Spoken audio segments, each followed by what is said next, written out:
অনেক কষ্টে আছেন, দুশ্চিন্তায় আছেন, অশান্তিতে আছেন, তাহলে নিচের কথাগুলো আপনার জন্য।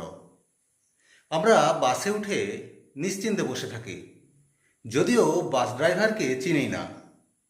আমরা জাহাজে উঠে নিশ্চিন্তে সমুদ্র পাড়ি দিই, যদিও জাহাজের ক্যাপ্টেনকে জানি না।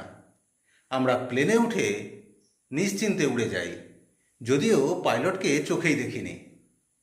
তাহলে কেন আমরা আমাদের জীবন নিয়ে নিশ্চিন্তে থাকতে পারবো না, যখন জানি যে আমাদের সৃষ্টিকর্তাই সব কিছু পরিচালনা করছেন?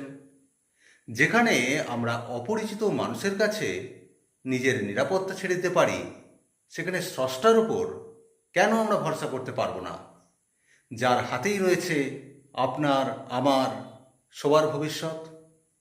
দুশ্চিন্তা ঝেড়ে ফেলুন, অনিশ্চয়তাকে দূরে সরিয়ে দিন, সব কিছু ছেড়ে দিন তার হাতে।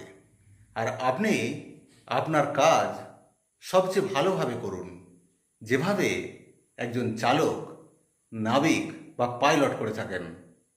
কারণ ঘড়ির নাটায় যখন সর্বশক্তিমানের হাতে, আপনার যা প্রাপ্য আপনার কাছেই আসবে এবং আপনার প্রাপ্তিতে আপনি চমৎকৃত হবেন।